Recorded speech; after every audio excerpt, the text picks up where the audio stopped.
একটি দোয়া নিয়মিত পড়লে আল্লাহ আপনার অন্তর প্রশস্ত করে দিবেন। আল্লাহ আপনার অন্তরে সৎ সাহস দান করবেন, আপনার জ্ঞানকে আল্লাহ তাআলা বৃদ্ধি করে দিবেন।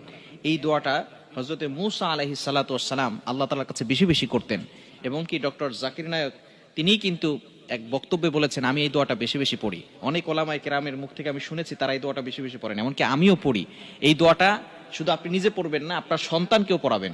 আপনার সন্তানকে আল্লাহ তাআলা সৎ সাহস দান করবে, আপনার সন্তানের মেধা আল্লাহ তাআলা বাড়িয়ে দিবে, তার জ্ঞান প্রজ্ঞা আল্লাহ তাআলা বাড়িয়ে দিবেন। হযরত মূসা আলাইহিস সালাম এই দোয়াটা আল্লাহ তাআলার কাছে বেশি বেশি করে করতেন। পবিত্র কোরআনুল কারীম খুলেন 16 নম্বর পারার 12 নম্বর পৃষ্ঠার 10-11 নম্বর লাইন, সূরা তাহার 25 নম্বর আয়াত। 25, 26, 27, 28 লম্বা করে পড়লে হয়, তবে 25 নম্বর আয়াত, রব্বিশ রহলি সদরি, রব্বিশ রহলি সদরি। হযরত মূসা আলাইহিস সালাম এই দোয়াটা বেশি বিপদে পড়লে পড়ুন, সাথে সাথে বিপদ কেটে যাবে ইনশাআল্লাহ। দোয়াটি হচ্ছে আগিসনি ইয়া রহমান।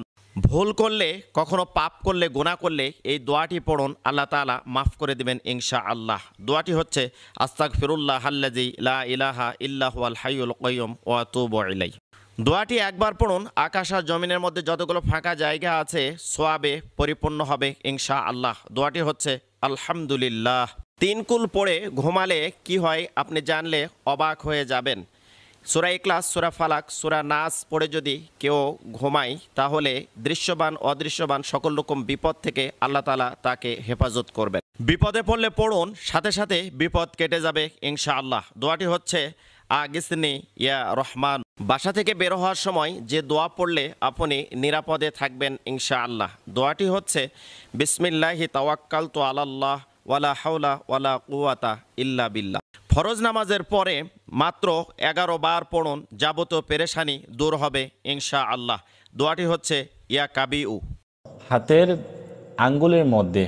আঙ্গুলের মধ্যে 3 বার সূরাতুল ইখলাস পাঠ করে ফু দিলে কি হয়, কি লাভ হয়?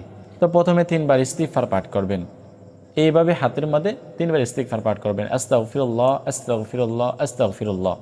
তারপরে 3 বার দুরূদ শরীফ পাঠ করবেন, যে দুরূদ শরীফ আমরা নামাজের মধ্যে পড়ে থাকি। আপনারা কি করবেন, সূরাতুল ইখলাস 3 বার পাঠ করবেন হাতের আঙ্গুলের মধ্যে। তো হাতের কোন আঙ্গুলের মধ্যে আপনারা পাঠ করবেন? এই যে শাহাদাত আঙ্গুল আছে না, এই আঙ্গুলের মধ্যেই আপনারা 3 বার পাঠ করবেন। 3 বার পাঠ করে 3টি ফু দিবেন। এরকমভাবে 3 বার পাঠ করবেন। 3 বার পাঠ করে 3টি ফু আপনারা দিবেন এই শাহাদাত আঙ্গুলের মধ্যে। ওই ব্যক্তি কি হবে? ওই ব্যক্তি আপনার বাধ্য হবে, আপনার বশ হবে, আপনাকে প্রচুর ভালোবাসবে ইনশাআল্লাহ। মুহররম মাসে কয়টি রোজা রাখবো? অনেকে আমরা কনফিউজ হয়ে যাই, যখনই মুহররম মাস আছে তখনই আমরা দ্বিধাদ্বন্দ্বের ভিতরে পড়ে যাই, একটি রোজা রাখবো নাকি 2টি রোজা রাখবো। এই বিষয়গুলো আমাদেরকে জানতে হবে, মনে রাখতে হবে। বিশেষ করে নবীজি সাল্লাল্লাহু আলাইহি সাল্লাম যখন মদিনায় গেলেন, দেখলেন সেখানে ইহুদিরাও এই 10 তারিখে রোজা রাখে। তখন তাদেরকে জিজ্ঞেস করলেন নবীজি সাল্লাল্লাহু আলাইহি সাল্লাম যে তোমরা কেন রোজা রাখো? তারা বলল যে মূসা আলাইহিস সালাম এই দিনে ফেরাউন থেকে মুক্তি পেয়েছিলেন, তাই আমরা রোজা রাখি। নবীজি সাল্লাল্লাহু আলাইহি সাল্লাম বলেছেন তাহলে তো আমি বেশি হকদার। এবার রাসূল সাল্লাল্লাহু আলাইহি সাল্লাম ইহুদিদের বিরোধিতা করে তিনি বলেছেন, ও আমার সাহাবীরা তোমরা ভালো করে শুনো, তোমরা একটা নয় 2টা রোজা রাখবে, হয়তো 9-10 রাখবে অথবা 10-11 রাখবে। এজন্য আমাদের রোজা রাখতে হবে কয়টা? 2টি।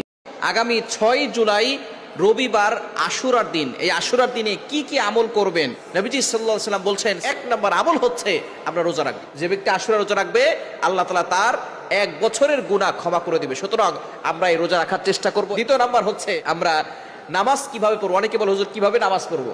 এই আশুরার দিনে নির্ধারিত কোনো নামাজ নাই। আপনি কত রাকাত পড়বেন, কোন কোন সূরা দিয়ে পড়বেন, নির্ধারিত কোনো নামাজ নাই। তবে নফল নামাজ আপনি যত বেশি পারেন তত বেশি পড়বেন। এবং 3 নাম্বার হচ্ছে আমরা কোরআন তেলাওয়াত করব, জিকির আজকার করব। বিশেষ করে মুহররম মাসে আল্লাহ তাআলার নৈকট্য অর্জন করার জন্য সুবহানাল্লাহ, আলহামদুলিল্লাহ, লা ইলাহা ইল্লাল্লাহ, আল্লাহু আকবার, এই আমলগুলো বেশি বেশি করে করার চেষ্টা করব।